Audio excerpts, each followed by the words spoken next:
Gut, dann versuchen wir es jetzt mal mit Hyundai und hoffen, dass das hier ein bisschen besser läuft. Daumen drücken. Also ich hoffe mal, dass alles jetzt funktioniert und hier auch ein bisschen über Elektroautos gesprochen wird, weil gerade Hyundai ist ja eigentlich, ja, schon seit längerem Vorbild für mich mit dem Ioniq und auch mit dem Kona Elektro. Und da heißt es jetzt, Daumen drücken, dass die ein bisschen was zu Elektroautos erzählen. Ich gehe jetzt gerade erstmal hier und aktualisiere mal das Fenster. Mal sehen, ob bei Hyundai sich schon was tut. Nein, es tut sich noch nicht. Ich hoffe, ihr kommt alle rechtzeitig auch rüber. Wir haben 10:28 Uhr. Hyundai beginnt um 10:30 Uhr, also es geht gleich los. So, wo bleiben die Wasserstoffautos von Hyundai, fragt der Roland. Ja, ich gehe mal davon aus, da wird es hoffentlich nichts dazu geben. Wäre jetzt nicht mein Thema. Willkommen zurück und dann hoffen wir mal, dass es hier besser wird. Genau, JS 4711, da hoffe ich auch drauf. Und ich gucke schon mal, ob der Livestream schon geclaimed ist. Ob ich da Ärger bekomme mit dem Livestream von Porsche noch. Es hat sich nichts getan. Mal sehen, ob das vom Phil Collins geclaimed wird. Also ich gehe mal davon aus, das sollte passieren. Aber egal, das soll uns jetzt nicht weiter stören. Ich aktualisiere nochmal, weil es müsste gleich losgehen. Und von Hyundai erwarte ich mir jetzt Großes. Die haben das Werk in Tschechien für den Kona. Also hier muss jetzt was kommen, sonst flippe ich aus. Meine Güte, wäre ich nach Genf gefahren für einen Porsche Turbo S? Nee, dafür wäre ich nicht nach Genf gefahren. Auch nicht für einen A3, auch nicht für einen Touareg. Das ist im Moment auch nicht für einen Skoda Octavia. Das ist im Moment echt... Ja, ich tue mich gerade ein bisschen schwer, Begeisterung auszustrahlen. Es geht schon los. Auf geht's.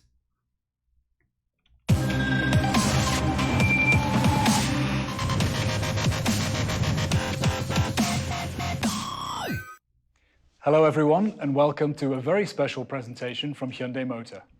I'm here with three colleagues who I will introduce in a moment and a really exciting concept car which we're happy to show you for the first time. You'll hear more about the car soon. Before that, let me welcome Andreas Christoph Hoffmann, Thomas Schemera, Great to be here. and Luc Donkerwolke. Andreas, maybe you can set the scene and tell us where Hyundai is right now. At Hyundai, it's about real progress. Progress is at the heart of our brand, and real progress with tangible benefits for our customers. And it also has to be, in a certain way, sustainable. We say for the long-term good of humanity. That's a good one, Andreas. It's not just about Guter delivering Einstieg. cars. That's exactly what Hyundai stands for. Our focus on technology and innovation in the end must serve the needs of our customers. And that's why we are becoming more than just a car manufacturer. We provide mobility solutions. Yeah. And what does that mean for design, Luc? Well, Hyundai has always been an audacious and progressive brand from the very first days. And all new technologies gives us today the possibility to incorporate this into the whole brand. And today we will show how that transfers into reality. And if it comes to the future, Gar we nicht are zu spät, already Otto. on our way. We are leading the change in technology and as well in customer needs. Latest proof, the Ioniq, our Nexo, and of course our Kona Electric. Clear statements for our clear commitment to electromobility. That's perfectly right, Andreas. With all of these electrified models, we are offering the broadest range of electrified powertrains in the industry. And from mild hybrids up to fuel cell, we have to go beyond using our technology for producing cars. Take our fuel cell technology. This can be implemented as a future energy service in healthcare as well as in holistic mobility concepts. And on top of that, real progress is key for us to meet the changing needs of our customers globally. Right. Thomas, you can already see the impact in design today. We want to provide more mobility all over the globe. We create cars that match the needs and tastes of all customers. Electrification allows us to take advantage of increased space. We combine a sleek, elegant exterior design with Die state-of-the-art Schuhe sind euch auch technologies. aufgefallen? That's a very Mir good auch. point, Luc. And Von den I can beiden say Händen in in der Mitte. 2020, this will be our year of electrification. We will supply around 80,000 vehicles in Europe with zero emission. We are still the only manufacturer at this stage to offer fully electrified SUV lineup. And end of 2020, more than 75% of our cars in Europe will be completely electrified. So that's some big statements for Europe, Andreas. Thomas, on a global scale? Well, Hyundai Motor Group is expanding its lineup to 44 electrified vehicles. This is a very massive increase. By 2025, we are going to invest almost 50 billion euros for research and development of future technologies. We want to offer the most of our new models with EV drivetrains by 2030 in major markets. And 5 years later, by 2035, also in emerging markets. Sales of more than 670,000 batteries and fuel cell electric vehicles are planned annually by 2025. This will position us among the top 3 EV providers globally. And I can tell you that bringing electrification is not only for the future, but as well, if you're looking into the introduction of our new i20, we electrify this car as well. So we will have the first time a mild hybrid powertrain. And the all-new i20 is a really important car for us because it's the first car that incorporates our new design philosophy, sensuous sportiness. Maybe you can explain a little bit, Luke, in your words, sensuous sportiness. What does it mean? And maybe especially what will it mean when we look at this car later? I'm going to try to make a long story short, but it's a result of 4 years of work where when I started, we noticed that we needed to make a big jump. And it incorporates different parameters. Already the word sensuous integrates the values of more emotional or more emotionality. Das Concept Car wird noch gezeigt. Sportiness implies dynamics, implies also to be reactive to what's happening around us. And then it has other side effects. For instance, we have such a diversity of vehicles all over the world that we want to tailor cars for all specific needs, markets, and customers. Implies that we have got rid of the family look. We have the typical Hyundai look, which really address the cars to the personality of our buyers. And then also it implies the whole new process of digitalizing the whole creation of the vehicles, to be fast on the market, to be more reactive. So the sensuous sportiness is not about a formal language philosophy. It's about a new concept in the creation of our cars. Sounds great. So you're really making cars our customers can be proud to drive. And don't forget about fun to drive, guys. That's why motorsport is key to our electrification strategy.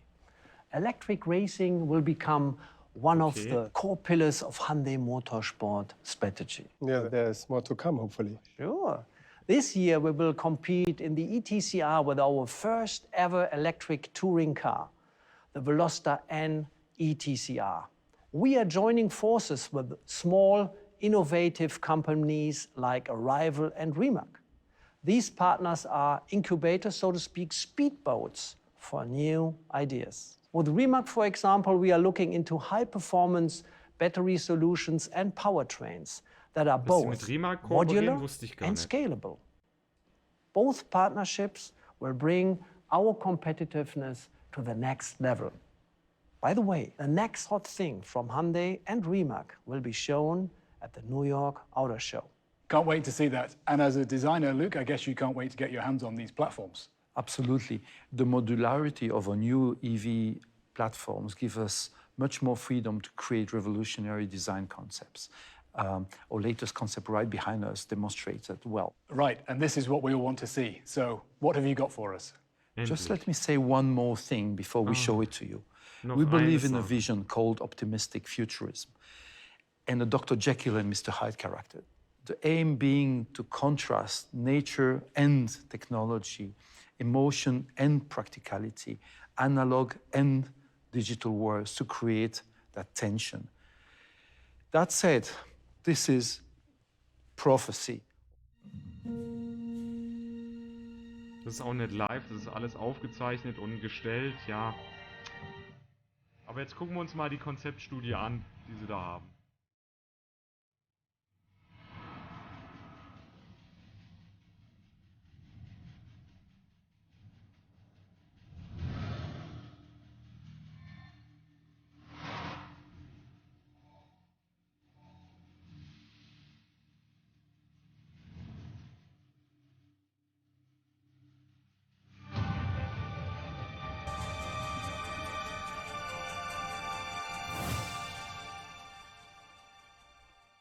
Look, I have to admit, you guys from design have been doing a stunning job, really. Congrats. But it's quite different from what we know from Hyundai until now, I believe. That was where we were looking, something that would inspire us for the next cars to come. You know, not just a firework, but just something that would have a long-lasting influence on future projects. And it's also different from what you see on the road today, because simply what happened in the last years is, since the 70s, we have been influenced by the Latin way of constructing cars, which is the orthographic design. So the side view, the front view, the top view. And so here we went back to the 20s and the 30s, where cars were sculptural, they were streamlined, and they were more emotional. It's almost like what we were talking about, the times where the future was optimistic and people were not afraid of the future. So this is trying to incorporate those values into the shape. And also the LED architecture looks very, very interesting. We needed a contrast. We're talking about Dr. Jekyll and Mr. Hyde. And this is about the contrast between those sleek forms and this construction game there, which brings again, the opposite, the antagonism, which is really necessary in design. So look, congratulations to a stunning design. I guess a couple of guys behind, right? Yes, thank you for your nice words. There's a lot of people behind them. There's what I call my dream team. In the last 4 years, they became a winning team, and this is only possible with all the hard work they've been doing. So I think let's hear from them now. Sensuous sportiness is the logical and emotional connection, technologies and art. Perfect balance between the functionality and aesthetic. A good design should strike at the first moment you look at it. We look at everything that's going on, whether it's fashion industry or mobility industry. One image is the black pebble on the beach. Natural elements. The changing times. By rethinking, you challenge yourself. But without challenge, design is not that fun. Sustainability is no longer optional. This is a responsibility of the designer. We actually came up with the idea with kind of like a joystick. I would say this is the most striking feature of this interior. It frees up the space. This had an impact on the whole design. Well, part of the joy I get is getting into trouble. But we're here to push and push and push. The bubble shape, like a spaceship, gives you a feeling that the future could be bright and delightful. If we can create a product where people smile and see an optimistic future, ist das überhaupt ein E-Auto? Das ist eine gute Frage, aber ich gehe mal fest davon aus. Ich hoffe es. We want to create optimism again. It has to be the blueprint of the Hyundai design and future. The real voice. Der hat for the was von future. Taycan. Also Do it and believe it. hinten vielleicht nicht, aber vorne die Front bis zur Mitte It sieht looks ein bisschen stunning. wie Taycan aus. Absolutely. Well, that's a first great reaction. But now let's get inside and look at all the amazing details. Raise. Wow, what is that? Isn't it cool? Absolutely. Absolutely. Going from the relaxed mode to a driving mode, but keeping all the space you need that you have already on the floor pan, and you also have it on the dashboard. Absolutely amazing. But look, please don't get me wrong, but where's the steering wheel? Well, the same concept of trying to liberate the space that we get from the electric platform came into the ergonomic interface with the driver. So we worked with the AWTH of Aachen on creating a digital communication. And by using the joysticks, you have a more precise interface with the driver, but at the Das same kommt time, nie we im don't Leben. have the Also steering das kann wheel. man We ja have to vorstellen. Gut, das retract ist for the halt ein lifestyle. Konzeptauto, ne? So that means you have 2 joysticks installed, and you navigate with these joysticks, so to speak, through the environment, right? 90% of the commands can be executed through the 2 joysticks. It's a really precise command. But at the same time, we even have a doubling of some functions for security, like the pedals. And we talked about the exterior. We emphasized a little bit on the wheel, and we said that this was inspired, the design was inspired by aerospace industry. Has it been also inspired by the aerospace industry? You have pedals, you have joysticks, you have an iconic wheel. It does. You see it on the streamline outside with the dome inside, which automatically has this cockpit feel, and obviously the joystick liegt gives denn auf this seinem feeling linken of Oberschenkel? nautically inspired, which is extremely emotional. But look, beside all this great technology, I detected a very new kind of fabric. Can you explain it? Is it wool or what kind of fabric is this? Well, it's actually a cotton wool fabric, which is hat zufällig which we schon love because it das, contrasts the den really Bezug soft da shapes of liegen. the car. It contradicts and complements the shapes, but at the same time, it is again one of the sustainable materials we use. All the materials we use are absolutely sustainable. It belongs to the whole concept of reducing the footprint of this vehicle. So look, are there any new technologies in regards of air conditioning or clean air? Yes, actually, it's a part of the concept of the vehicle, as we have this dome housed into the streamlined body. So you have a double glazing, which incorporates the clean air purifier, but on top of that, it creates a thermic cushion, which allows to have to utilize less energy for the air conditioning. By having this recirculation, purifying of the air, and at the same time insulating you from the outside temperature, you can optimize the energy you need from the batteries for the motion of the vehicle. That's really new, huh? New technology we have never seen before. And completely integrate into the architecture of the design of the vehicle. And it be taken as so to speak, test bed. Of course. I mean, this would be like the Apple loop, which is reducing energy from the air conditioning. The same thing applies to cars. We have to be efficient in all the aspects of the vehicle. Let's have a quick look at the curved screen in the front, in the very front. It goes from, so to speak, coast to coast, right? Yes, exactly. You have basically in an entertainment mode, you have the access to a panoramic display, but only in the relax mode. As soon as you drive, you basically have the focusing on the elements, on the instruments that are needed for driving. Das erinnert ein bisschen an beiden, der Bildschirm dahinter, ne? And the roominess is amazing. It is again the great advantage of this electric platform, where you have the flat floor pan combined with the joysticks, as we mentioned before. It just gives you such a generosity and such a great lounge feel. It's very different. Nice. Let's leave those three to their discussion, otherwise this could be a very long show.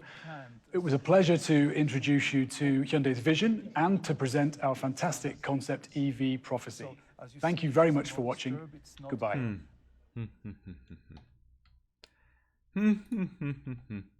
Also an der Stelle muss ich sagen, wenn ich mir das alles so angucke, ich bin mittlerweile ehrlich gesagt erleichtert, dass ich nicht nach Genf gefahren bin, weil bisher was richtig Neues, was auch bald auf die Straße kommt, außer dem ID.4, gut, der i4 von BMW noch, der iX3, das war es jetzt auch schon, oder? Oder habe ich was vergessen? Also auch von Hyundai scheint jetzt erstmal, ist ja nichts rausgekommen an neuen Informationen in dem Sinn, halt ein fancy Konzeptcar. Also keine Infos, die jetzt für mich neu gewesen wären. Ich weiß nicht, wie ihr das seht. Ich habe wahrscheinlich immer die falschen Erwartungen an solche Videos. In dem Fall ist es ja nicht mal eine Pressekonferenz gewesen, sondern es ist einfach ein Marketing-Video, ein Promo-Video. Aber es enthält halt wirklich nichts, was mich persönlich jetzt Punkt A großartig interessiert hätte oder Punkt B Informationen enthalten hätte, die neu wären. Also von daher auch Hyundai eher eine Enttäuschung. Ich denke tatsächlich, dass die einzig wirklich interessante Pressekonferenz heute von iWays kommen wird. Und hier, das hat sich auch geändert. Weil Hyundai war eigentlich in der Uhrzeit hier 11:45 Uhr, die haben offensichtlich vorgezogen. Also um 12 Uhr ist die iWays Pressekonferenz und da erwarte ich mir deutlich mehr Infos, weil die haben auch was zu verkünden mit Euronics, mit ATU, mit dem iWays U5, mit wann kommt er, kann er nur geleast werden, kann er auch gekauft werden und so weiter und so fort. Jetzt gucke ich aber mal, was ihr dazu schreibt. Der kommt auf die Straße kurz nachdem Tesla Roadster aus dem All zurück ist, sagt der Felix. Okay, da glaube ich auch, dass das unwahrscheinlich ist, dass Hyundai jemals so ein Auto bauen wird. Also Thomas schreibt, es ist auf jeden Fall ein EV. Nehme ich mal an, du meinst das Auto jetzt von Hyundai, was sie vorgestellt haben. SQP-Aufguss, na gut, das SQP konnte optisch da nicht mithalten. Also der JS 4711 hat das geschrieben. Ich hoffe, die haben auch den Mut, das Auto zu releasen. Nein, Papa Lima, das Auto kommt nicht. Das ist eine Design-Studie, eine Konzeptstudie, da kommt gar nichts. Also gar nichts will ich nicht sagen, das ist wieder zu hart, aber da kommen vielleicht verschiedene Elemente in Fahrzeugen, aber das ganze Auto, das sicherlich nicht. Das wissen wir ja alle, das ist ja schon immer so gewesen.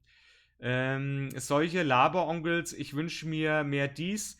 Ganz ehrlich, dem dies kann ich da auch viel besser zuhören, weil der halt auch das sagt, was ich hören will. Das muss ich halt auch ehrlicherweise dazu sagen. Der blaue Smiley ist laut Marc das Beste des Tages bisher. Ich hoffe immer noch auf iWays, dass die wirklich Infos bringen. Also die Hoffnung stirbt zuletzt, nicht aufgeben. Übrigens, das Video mit In the Air Tonight von Phil Collins ist tatsächlich geclaimt worden. Das war aber auch zu erwarten. Porsche hat wahrscheinlich die Rechte dran gekauft oder lebt auch damit, dass es geclaimt wird auf YouTube. Der Otto schreibt, also die Pressekonferenz war wieder für ein Popo. Nichts, was es wirklich gibt. Ja, das war schon wieder nichts, sagt der Uwe. Die bauen eine tolle BEV-Plattform wie VW und dann kommt da kein Wort drüber. Ja, ich hätte mir auch gewünscht, dass da nochmal Infos kommen, was auch an Modellen jetzt in Zukunft auf der Plattform zu erwarten ist. Ob nochmal zum Kona, zum Ioniq irgendwas anderes kommt, ne? Weil gerade der Ioniq ist ja, glaube ich, die Plattform könnte man auch anders einsetzen, oder? Also ist zumindest mein Kenntnisstand. Ein Konzeptcar, das so niemals produziert wird, genau. Ach nö, schreibt der Rindi. Gut, dass ich die Mittagspause nicht verschieben musste. Ja, also dafür irgendwas verschieben wäre schade. Ich scroll mal weiter runter. iWays, wir hoffen, sagt der Creaso-Film, genau. Gibt's nichts von Daimler. Ernst Daimler war schon heute Morgen. Das hat mich aber nicht so sonderlich interessiert, weil von Daimler hätte ich jetzt nur den E-Vito erwartet mit größerem Akku. Ich weiß nicht, vielleicht haben wir was verpasst, vielleicht habe ich mich falsch entschieden, aber du kannst auch auf dieser